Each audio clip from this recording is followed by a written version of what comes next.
Juan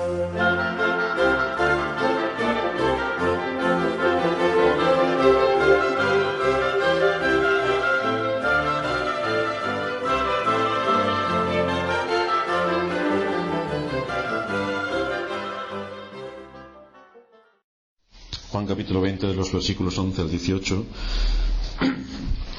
nos dice la Escritura que María estaba fuera llorando junto al sepulcro, y mientras lloraba se inclinó para mirar dentro del sepulcro, y vio a dos ángeles con vestiduras blancas que estaban sentados, el uno a la cabecera y el otro a los pies, donde el cuerpo de Jesús había sido puesto. Y le dijeron: Mujer, ¿por qué lloras?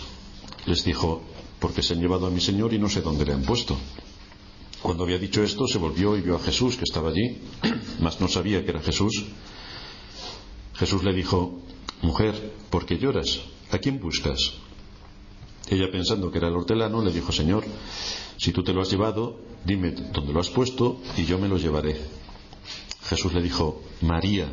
Volviéndose ella, le dijo: Maestro. Jesús le dijo: No me toques, porque aún no he subido a mi Padre, mas ve a mis hermanos y dile: Subo a mi Padre y a vuestro Padre, a mi Dios y a vuestro Dios. Fue entonces María Magdalena para dar a los discípulos las nuevas de que había visto al Señor y que Él le había dicho estas cosas. A la hora de analizar este emotivo encuentro que tuvo lugar entre María y el Señor, nos debemos hacer varias preguntas que salen de forma natural de nuestro texto. ¿Qué grandes promesas y qué doctrinas se estaban confirmando en la resurrección de Cristo y en este encuentro con María? Y sobre todo, ¿cuáles son las implicaciones para el pueblo de Dios de este acontecimiento donde vemos cómo el Señor ha resucitado? El Señor ha resucitado. ¿Qué es lo que esto implica? Una vez que María fue llamada por el Señor por su nombre familiar, como estuvimos viendo en nuestro último sermón, y cuando ella le reconoció como su Maestro y Salvador, nos dice la Escritura que rápidamente se abalanzó sobre él. De ahí las palabras del Señor, que pudieran parecernos un tanto ásperas. El versículo 17 nos dice que el Señor le dijo: No me toques. Muchos creen que nuestro Señor estaba diciendo literalmente que, como ya tenía un cuerpo glorificado, no permitía que María se acercase a él y le tocase, porque su cuerpo ya había sido glorificado. Esto no tiene consistencia, no tiene ninguna consistencia, porque unos minutos más tarde el Señor permitiría que las otras mujeres se abalanzaran sobre él y besasen sus pies y le adorasen. Y por otra parte, una semana después también le vamos a encontrar hablando con Tomás y diciéndole que meta una mano en su costado y que verifique realmente que él es el Cristo resucitado. Por lo tanto, aquellos que piensan que el cuerpo de Cristo no podía ser tocado literalmente, se engañan de una manera completa, porque el Señor no se está refiriendo a esto. ¿Qué es lo que quiso decir el Señor cuando a María le dice que no me toques? Lo cierto es que no podemos pasar por alto la situación de tensión que tenía María. No podemos olvidar que ella estaba profundamente afectada por la muerte del Señor. Ella había visto cómo el Señor era colgado en la cruz, cómo el Señor era despojado de toda su vestimenta, cómo había sido herido, cómo estaba derramando sangre, chorreando sangre por la multitud de los azotes que le habían dado, y cómo había visto morir al Señor también en la cruz. A esto le sumamos la carga de que había dormido poco en esos días. De hecho, el primer día de mañana, muy temprano, siendo aún de noche, María ya estaba camino del sepulcro, lo cual nos muestra que había dormido poquísimo y que estaba completamente afectada a nivel emocional por todo lo que había ocurrido en los últimos días. Por otra parte, ver de sopetón a Cristo resucitado le llevó de un profundo dolor a un gozo inefable en unos segundos. Por lo tanto, uno puede entender cómo el sentir de María estaba completamente descompensado por lo que estaba viviendo en su propia carne. Es evidente y lógico que María se extralimitara en su entusiasmo y que quisiera abrazar al Señor de una manera desmedida por completo, porque estaba allí el objeto de su adoración, su Señor, su Salvador. El Señor, por tanto, no le habla con aspereza, no está diciendo no me toques y le está dando una orden, sino que María se estaba extralimitando en su frenesí por abrazar al Señor resucitado, al que ella tanto amaba. El Señor pretendía que María recordase primero delante de quién estaba y que por tanto actuara debidamente, no dejándose llevar por sus impulsos, sino con la reverencia y la solemnidad que se espera de aquellos que adoran a Cristo. Esto es curioso porque nos muestra en este ejemplo también nuestro mismo Señor de qué manera las exaltaciones, los gritos frenéticos y todo lo que en nuestro día se lleva a cabo en la adoración pública, nuestro Señor lo condena tajantemente. A María no le permite que le adore con frenesí, abrazándole, dando gritos y haciendo aspavientos, ¿no? El Señor marca la diferencia. De manera que al decir no me toques, el Señor estaba dejando claro que su posición había cambiado también por completo. Si María estaba pensando, que quizá lo pensase, que todo volvería a ser como antes, que el Señor volvería a su casa, que el Señor seguiría su ministerio por la zona aquella de Palestina, María se estaba equivocando por completo, porque ya no iba a ser de la misma manera que antes había sido. Por otra parte, también le estaba dando un indicio claro de que se iniciaba una nueva época en la que tendría comunión con su pueblo solo en espíritu, porque él volvería a ser uno con el Padre. De ahí que él dijera no me toques porque aún no he subido al Padre. Estaba a punto de subir al Padre y entonces había una nueva relación que se iba a iniciar entre él y sus hijos, es decir, lo que llevaría a cabo el Espíritu Santo, el Consolador que él dejaría cuando se fuese, por medio del cual nosotros podemos tener una íntima comunión con Cristo y con Dios. Como ya hemos dicho en otro sermón, María fue el primer testigo de la resurrección de Cristo, y esto nos ilustra una verdad de gran importancia. Ella se había dedicado con más tesón en servir a Cristo y desde luego obtuvo la recompensa a su esfuerzo, a su dedicación, a todo lo que ella dio por servir a Cristo en medio de su generación. María es un ejemplo de aquellos cuyos corazones buscan a Cristo, cuyos corazones están entregados a Cristo, cuyos corazones están al servicio de Cristo, aunque también podemos ver, como ya dijimos en otras ocasiones, cómo su mente no estaba bien informada de todo lo que era Cristo. Las enseñanzas de Cristo durante aquellos 3 años y medio que duró su ministerio, en la mente de María se quedaron un poco retrasadas porque no fue capaz de ver ni la muerte de Cristo ni la resurrección que el Señor se había preocupado en anunciarles anteriormente.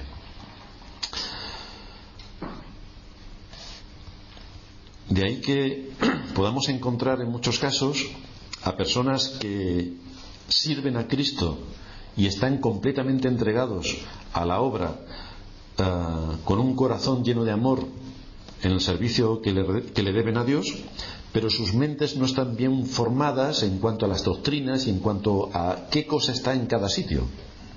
Aunque también puede ocurrir el caso contrario, podemos tener una mente bien equipada con la verdad, pero sin amor por Cristo, lo cual nos deja también tambaleantes en cuanto a qué es lo que nosotros tenemos que hacer en el servicio a Cristo. Necesitamos el conocimiento, pero también necesitamos pasión por Cristo, necesitamos amor por Cristo. En nuestra constitución como personas podemos combinar el amar con el pensar, y estos dos aspectos de nuestra personalidad deben estar involucrados en nuestro servicio a Cristo. El amar y el pensar, es decir, tenemos que saber cuál es el objeto de nuestro amor y tenemos que saber cómo tenemos que amar a Cristo y tenemos que saber cómo tenemos que conocer a Dios para que de esta manera podamos servirle y obedecerle. Somos contrarios por principio bíblico no al sentimiento sino al emocionalismo, que son dos cosas distintas. El sentimiento no es la emoción, ni la emoción es el sentimiento. Y la distinción es bastante clara. Las emociones son instantáneas, duran un instante. Es decir, uno ve aquí a un artista famoso, ¡guau!, y empieza a hacer aspavientos. A los 30 segundos ya se le ha pasado. Ahora, si tú amas a alguien, eso no es una emoción, eso es un sentimiento. Lo amas profundamente y eso perdura a lo largo de los años. El sentimiento es algo que está arraigado en el corazón y persiste en el tiempo, a pesar de que vengan aflicciones, a pesar de que vengan pruebas. El sentimiento está bien agarrado. El que está emocionado por la persona de Cristo, el que está emocionado y le parece algo emocionante, sin más, podrá ver cuando llega la aflicción, tal y como nos enseña la parábola del sembrador, cómo se aleja de Cristo. Uno está emocionado por Cristo, viene la aflicción y ahí se queda Cristo. Uno ama a Cristo, llega la aflicción y ese amor por Cristo te hace asirte más de Cristo y sustentarte más en Cristo. Esta es la diferencia entre el sentimiento y la emoción, completamente opuestos. María tenía un profundo amor por Cristo, no era una emoción, era un profundo amor por Cristo, no era algo pasajero, no estaba fundado en sus emociones. Ella sirvió a Cristo con su tiempo, con sus recursos y con todas sus fuerzas, y esto durante años. Y por tanto el Señor tuvo la deferencia de aparecerse primeramente a ella después de haber resucitado. Fijaos qué matices más importantes se nos dan aquí en este encuentro del Señor con María. El Señor no solamente le da el privilegio de ser la primera en verle tras su resurrección, sino que también le da un trabajo que hacer. En vez de que ella esté allí haciéndole aspavientos y ahora te voy a adorar y ahora te doy un abrazo y el Señor le dice para, rápidamente el Señor le da un mandato que tiene que hacer. Ve a mis hermanos y diles: subo a mi Padre y a vuestro Padre, a mi Dios y a vuestro Dios. Tienes una cosa que hacer. No te quedes aquí haciendo lo que no debes, sino ve a hacer lo que tienes que hacer. Por lo tanto, fijaos qué matices más interesantes salen en esta escena. Nuestro Señor no permite que María siga haciendo demostraciones de afecto, sino que se ponga a trabajar, que sea útil. Esto es importante que lo tengamos en cuenta como iglesia, porque a veces nos podemos perder con los afectos, con las emociones y todo lo demás, y trabajar, ¿quién trabaja? Y el Señor lo primero que le dice a María es: hay cosas que tienes que hacer y tienes que hacerlas pronto. Esto desde luego rompe completamente con la idea de dedicarse al mundo de la contemplación como encontramos en las iglesias de Roma. Vamos a crear monasterios donde allí todo el mundo se va a quedar postrado en la contemplación, viendo y orando y haciendo este tipo de cosas. Pues aquí vemos que rompe radicalmente con la enseñanza de Cristo. Ha adorado a Cristo, punto final, ahora tienes que hacer una serie de cosas, y es lo que el Señor le manda a María. Lo primero que viene a la mente del Señor, por tanto, es el estado en el que se encuentran sus discípulos. El Señor está preocupado por sus discípulos, y por lo tanto el mandato a María es que fuese inmediatamente para anunciar lo que había visto, para que trajese consuelo al corazón de sus discípulos, para que trajese ánimo y aliento en medio de esta prueba tan dura por la que ellos estaban pasando.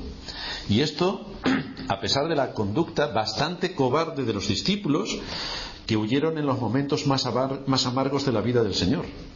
A pesar de sus debilidades, a pesar de sus equivocaciones, a pesar de ser como fueron, el Señor sigue mostrando su amor, su paciencia, su extraordinaria paciencia y su misericordia para sus discípulos, que le habían dejado cuanto más falta le hacían. Y habla cariñosamente de ellos como sus hermanos. Es la primera vez que el Señor habla de sus discípulos como sus hermanos. Si nosotros hubiéramos estado en la posición del Señor después de ver todo lo que los discípulos nos habrían hecho, no querríamos saber absolutamente nada de los discípulos, que se pudran. Pero fijaos la condescendencia del Señor. Cómo va a buscar al más débil, al que sus pecados le han dominado, al que le han hecho caer en situaciones bastante dolorosas, a quienes sus equivocaciones le han llevado por caminos distintos. El Señor aún tiene paciencia de ellos y muestra su misericordia. Fijaos que esta forma de hablar del Señor, ve y dile a mis hermanos, es un lenguaje que también el Espíritu Santo nos ha dejado ya en las profecías que hablan de él en el Salmo 22 que leíamos en la introducción. Anunciaré tu nombre a mis hermanos, en medio de la congregación te alabaré. Y en el versículo 25 del Salmo 22 dice: de ti será mi alabanza en la gran congregación. Y luego coge este texto el escritor a los hebreos y lo conecta por otra parte. El autor de la carta a los hebreos aplica este versículo a la iglesia de Cristo. Y lo que este texto enseña es que Cristo se hará presente en medio de la congregación cuando el pueblo de Dios se reúne para la adoración pública. Y Cristo estará en medio de la congregación elevando también sus alabanzas al Dios creador. Lo cual es bastante interesante. A veces nosotros que somos 2, 3, 4, 5, 25, 50, decimos qué pocos somos y qué mal cantamos. Y a veces empezamos a cantar y no somos conscientes de lo que estamos cantando. Hacemos como los papagayos, que están cantando con la voz, pero la mente está fuera y el corazón desde luego está anulado. Pero aquí lo que el Señor nos está prometiendo es que Él va a estar en medio de la congregación, alabando a Dios juntamente con nuestras voces y nuestros corazones. Lo cual es bastante interesante, que no podemos perder de vista, porque da igual que seamos todos, que 22, que 222, que 2000, es que Cristo va a estar en medio de su pueblo, alabando juntamente con nosotros a su Padre. El Señor Jesucristo no solamente prometió hacerse presente cuando 2 o 3 se congregan en su nombre, no solamente cuando 2 o 3 están congregados, sino que habita en nosotros por medio de su Espíritu y adora juntamente con nosotros al Padre. Esto es una promesa que el Señor nos deja en su palabra. El Señor Jesucristo está en medio de nosotros por su Espíritu cuando nos congregamos en su nombre, y este es el propósito de este día sagrado y de esta reunión pública, cuando nos reunimos para adorar a Cristo y para adorar al Padre. Cristo nos mueve por su Espíritu a cantar nuestras alabanzas, y al mismo tiempo se une a nosotros cuando alabamos a nuestro Padre. Comentando acerca de esto, dice Calvino: tan pronto como Dios se nos da a conocer, sus infinitas alabanzas conmueven nuestros corazones y deleitan nuestros oídos, y al mismo tiempo Cristo nos anima con su propio ejemplo a celebrar este tipo de alabanzas públicamente, con el fin de que sean escuchadas por tantos como sea posible. Y luego añade: cuando escuchamos que Cristo dirige nuestros cantos y que es Él quien inspira nuestros himnos, contamos con un poderoso incentivo que nos anima a rendir a Dios alabanzas más fervientes. Lo hace en su comentario sobre Hebreos. A esto nos lleva. O sea, no olvidemos que Cristo está en medio de nosotros, que no estamos solos aquí, que no estamos nosotros únicamente dando lo que de sí o de nosotros podemos en la alabanza, sino que Cristo se une a la alabanza al Dios eterno. Es importante que recordemos de qué manera Cristo conoce a los suyos, y por esta razón a los discípulos y a todo su pueblo les llama hermanos. Esta es la enseñanza del capítulo 2 de Hebreos, cuando dice en el versículo 10: porque convenía a aquel por cuya causa son todas las cosas y por quien todas las cosas subsisten, que habiendo de llevar a muchos hijos a la gloria, perfeccionase por aflicciones al autor de la salvación de ellos, es decir, a Cristo. Porque el que santifica y los que son santificados de uno son todos, por lo cual no se avergüenza de llamarlos hermanos, diciendo: anunciaré a mis hermanos tu nombre, en medio de la congregación te alabaré. Es el texto que coge el escritor a los Hebreos del Salmo 22. Y la palabra griega, cuando está diciendo en medio de la congregación te alabaré, la palabra griega que se traduce por congregación es iglesia. En medio de la iglesia reunida en el culto público te alabaré. Esto es lo que está diciendo Cristo, que alabará al Dios eterno, al Dios Padre, a la primera persona de la Trinidad, juntamente con el resto de sus hermanos, nosotros, en el culto de adoración pública. Cristo, ya sabemos lo que nos enseñan las Escrituras, cómo nos rescató de nuestra vana manera de vivir, cómo nos limpió de nuestros pecados con su sangre, cómo nos revistió de su justicia perfecta. Y por eso ahora, nos dice la Escritura, no se avergüenza de identificarse con nosotros y nos llama hermanos. Y no solamente vemos el propósito de Cristo al consolar y alentar a aquellos que llamó hermanos después de su resurrección, sino que su mensaje comenzó en Jerusalén el día de Pentecostés, se expandió de allí hasta Judea, después fue a Samaria y después fue predicado hasta el último de la tierra. Por lo tanto, lo que está diciendo también el Salmo 22, que en medio de la gran congregación te alabaré, está diciendo: hasta los confines del mundo tendré pueblo que alabará el nombre de Dios, hasta los confines del mundo. En los versículos 22 al 24 se da un anuncio particular a la descendencia de Jacob, al pueblo de Israel. Pero si seguimos avanzando, veremos que esa bendición espectacular se eleva ya a todo tipo de tribu, nación y lengua. Leemos el Salmo 22. Anunciaré tu nombre a mis hermanos, en medio de la congregación te alabaré. Los que teméis a Jehová, alabadle, glorificadle, descendencia toda de Jacob, y temedle vosotros, descendencia toda de Israel, porque no menospreció ni abominó la aflicción del afligido, ni de él escondió su rostro, sino que cuando clamó a él, le oyó. Y cuando llegamos al versículo 25, está hablando de una gran congregación, y en el versículo 27 nos dice que abarca hasta los confines de la tierra, todas las familias de las naciones. Por lo tanto, vemos que la expansión que hay en la predicación del Evangelio y en cómo Dios llama a todo hombre de toda la tierra es una evidencia clara que ya está manifestada en el libro de los Salmos. Es decir, esto es importante que lo tengamos en cuenta porque la mentalidad judía solamente eran ellos los salvos. No había absolutamente nadie más. Mucho menos los perros gentiles, que es como ellos les llamaban a los gentiles. Pero ya la Escritura estaba anunciando cómo aquello iba a despuntar de una manera increíble y Dios iba a llamar a su pueblo de entre los 4 confines de la tierra. Que no era algo exclusivo del pueblo judío, pero algo exclusivo del pecador. Dios tuvo misericordia para llamar a pecadores por su gracia y llevarlos a la salvación. Todas estas familias de las naciones reconocerían que Jehová, el Dios de Israel, es el único Dios vivo y verdadero. Es lo que dice el versículo 28. Reconocerán que Él es el soberano y se someterán voluntariamente a su señorío. Reconocerán que Dios es Dios. No olvidemos el contexto del Salmo. Todo esto ocurriría en conexión con la obra redentora de Cristo en la cruz del Calvario. Esto es lo que traería la cruz del Calvario. Esto es lo que traería la muerte de Cristo. Esto es lo que vendría tras su resurrección. Que el Evangelio sería anunciado hasta los confines de la tierra. Y esto es lo que pasó el día de Pentecostés.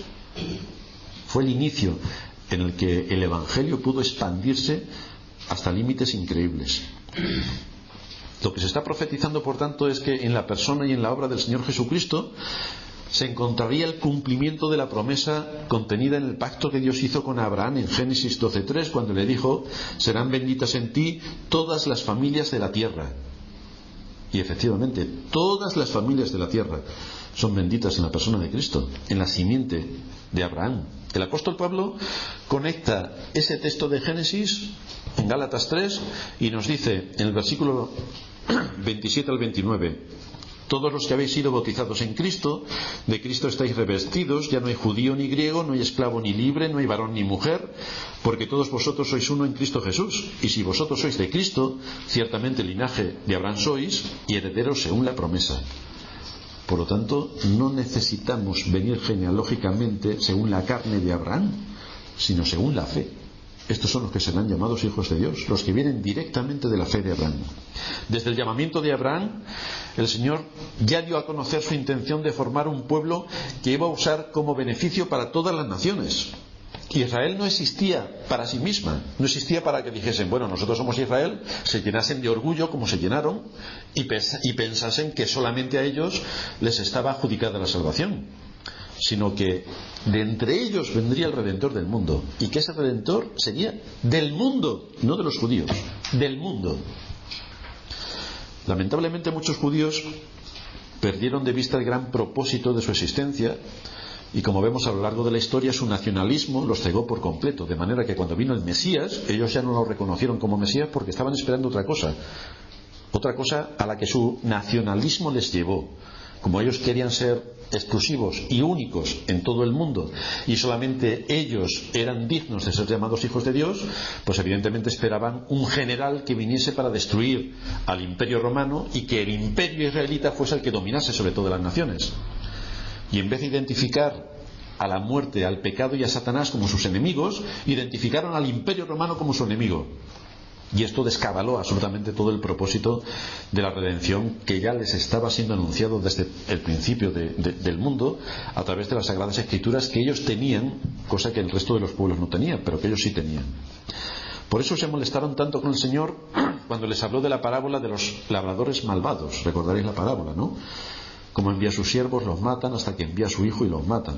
Se sintieron sumamente ofendidos los judíos por esta parábola que el Señor les había expuesto. Pero ellos rechazaron al Mesías de una manera contundente. Y el rechazar ellos al Mesías supuso que Israel rechazase al Mesías. Y por lo tanto se dio inicio a un nuevo Israel espiritual que no tendría nada que ver con razas, sino que tendría que ver con la fe en Cristo. Tendría que ver con la simiente de Abraham, la persona de nuestro Señor Jesucristo. De ahí que la gran comisión que el Señor encargó a los discípulos antes de ascender a los cielos, cuando les dijo: toda potestad me es dada en el cielo y en la tierra, por tanto, id y haced discípulos a todas las naciones, no a Judea solamente, sino a todas las naciones, les dejó completamente descabalados. Pero esto es también lo que está anunciando el Salmo 22, escrito 1000 y pico años antes. Ya estaba anunciando que esto tendría que ocurrir de esta manera y que el Evangelio sería proclamado a todas las naciones. Esto nos muestra que la Iglesia de Cristo, al igual que el pueblo de Israel, no existe para sí misma. No podemos contentarnos con el hecho de ser salvos nosotros. No podemos contentarnos con el hecho de haber obtenido por gracia el perdón de nuestros pecados y el don de la vida eterna. Somos una comunidad de redimidos, somos miembros de la familia de la fe y tenemos que hacer más cosas, aparte de saber lo que ya sabemos y rendir a Dios el culto racional que Él nos demanda. Aparte de eso, que es muy importante, tenemos que hacer más cosas. Nuestro propósito como Iglesia debe ser que más personas encuentren en Cristo al Salvador que sus almas necesitan, que más personas puedan ser libradas del engaño de Satanás y de la seducción del mundo, y que más personas puedan ver en Cristo el gran Salvador que necesitan para ser librados de la condenación eterna.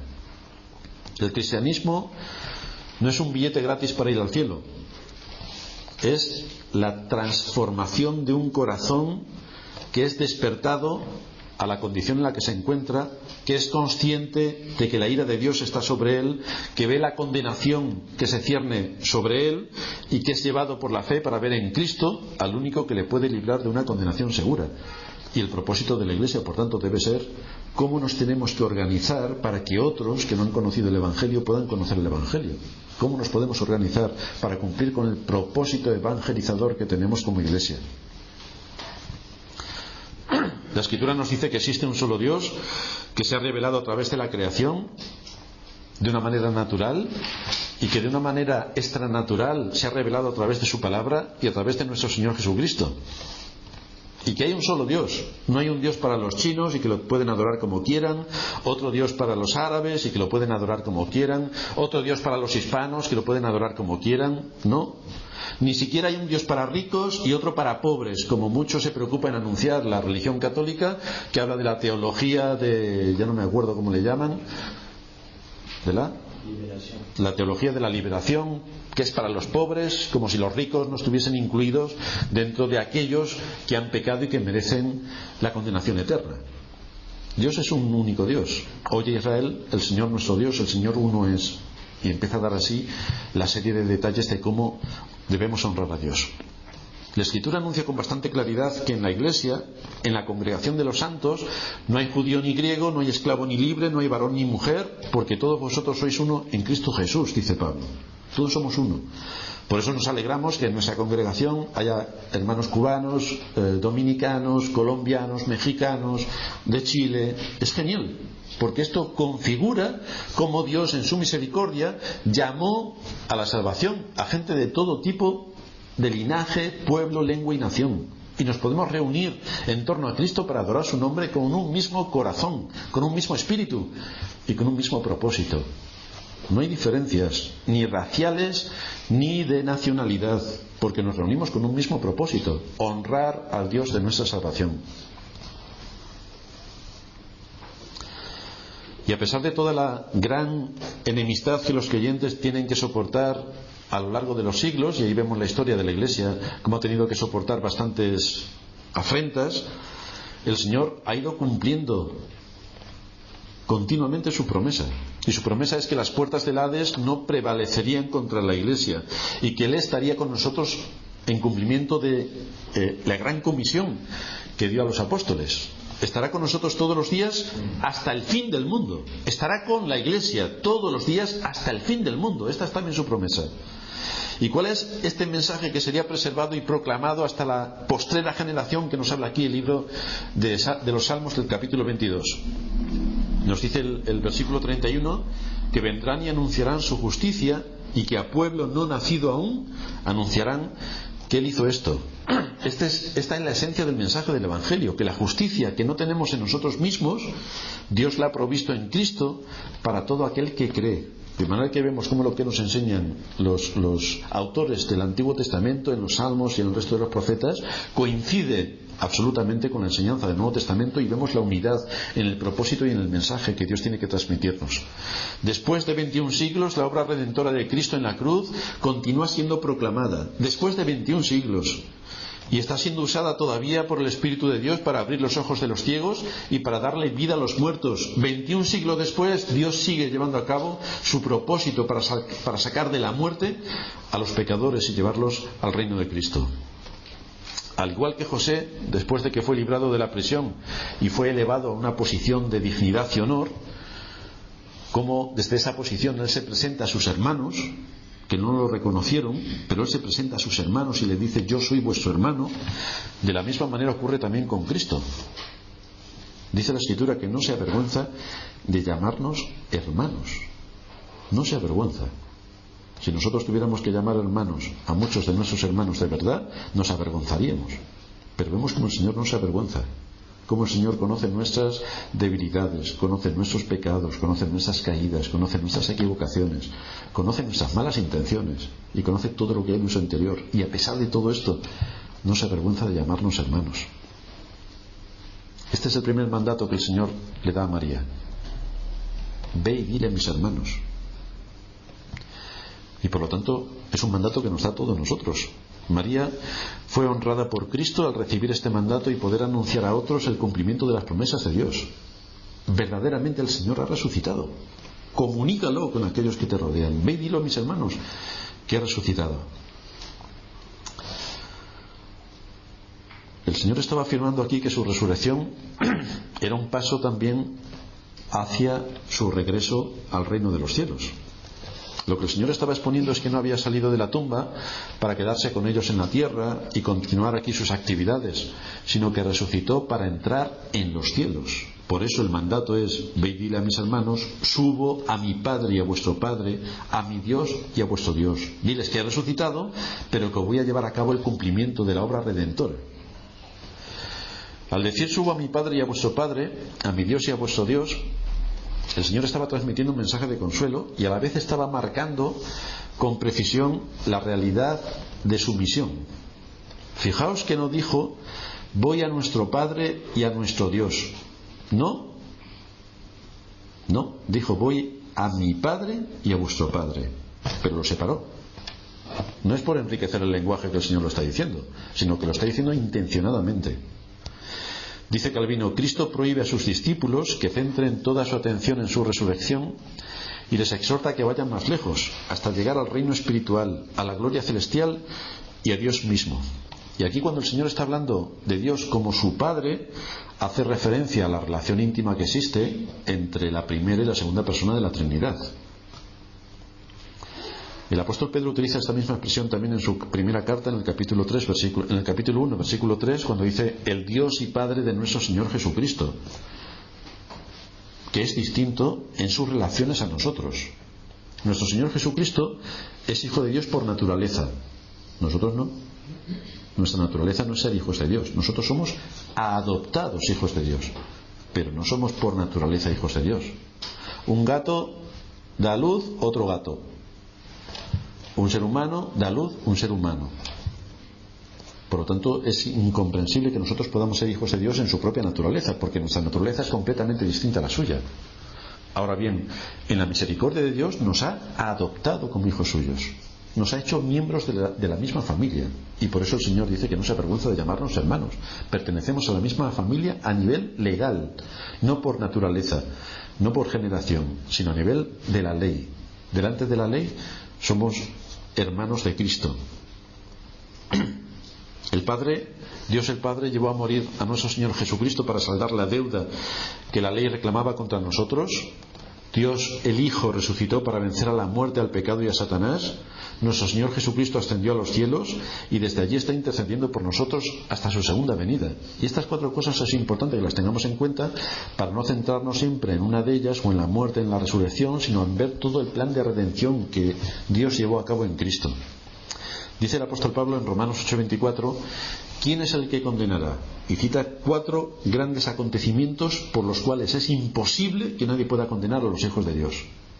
Pablo dice: Cristo es el que murió, por lo tanto ha pagado la deuda que todos nosotros teníamos delante de la ley. La ley ya no nos puede afectar porque Cristo pagó por nosotros. Dice Pablo: más aún, el que también resucitó, De manera que resucitando selló la justificación que nosotros debíamos tener delante de Dios. Hemos sido justificados por la resurrección de Cristo.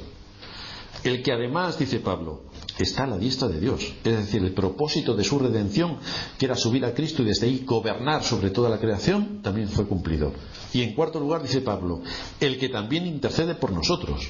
Es decir, no solamente murió para perdonar nuestros pecados, no solamente resucitó para sellar nuestra justificación, no solamente ascendió a los cielos como cumplimiento de su gobierno y de su poder sobre toda la creación, sino que además se preocupa continuamente de interceder por su pueblo. Está orando por nosotros.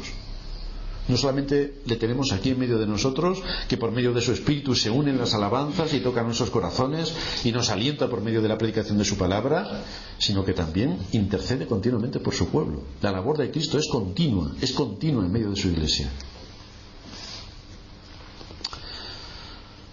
Nuestra escena se cierra con un acontecimiento sorprendente. Nos dice el versículo 18 que fue entonces María Magdalena para dar a los discípulos las nuevas de que había visto al Señor y que Él le había dicho estas cosas. Es interesante observar que María les dijo a los discípulos no simplemente que había visto a Jesús, que es el nombre del Señor, sino que había visto al Señor. Es la primera vez que también María lo utiliza, hablando de Él a sus discípulos. Marcos registra el efecto de este mensaje que dio María y nos dice que yendo ella lo hizo saber a los que habían estado con él, que estaban tristes y llorando por la muerte del Señor. Ellos, está hablando de los discípulos, pero ellos cuando oyeron que vivía, ¿creéis que se pusieron a saltar de alegría y a estar contentos y a disfrutar del cumplimiento de las promesas de Dios? Pues nos dice el texto de Marcos 16:11, ellos cuando oyeron que vivía y que había sido visto por ella, no la creyeron. No la creyeron. Fijaos la incredulidad, incluso en el corazón de los creyentes, hasta dónde nos puede llevar. En vez de disfrutar de las bendiciones de Dios, en vez de deleitarnos en sus promesas, en vez de aceptar la palabra de Dios con testigos oculares que habían estado viendo lo que había ocurrido en la resurrección de Cristo, ellos negaron tajantemente que esto pudiera ser cierto. Hermanos, había estado 3 años y medio con ellos predicándoles el Evangelio. Él es el pastor de los pastores, el maestro de los maestros, y no lo entendieron.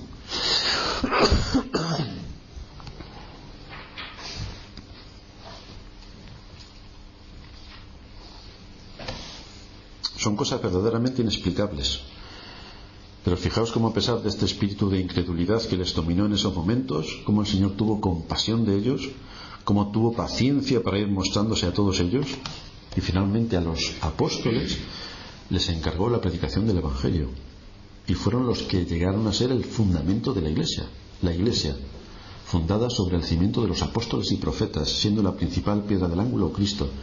Pues a estos que fueron incrédulos, que tuvieron multitud de caídas, que vamos a hablar de Pedro y del resto de los apóstoles que cobardemente huyeron, a estos Dios por medio de Cristo los puso como el fundamento de la iglesia, y son para todos nosotros los pilares que mantienen toda la estructura del edificio de la iglesia, las doctrinas que nos siguen enseñando continuamente y donde podemos tener todo lo que precisamos para seguir creciendo en la fe y en el conocimiento de Dios.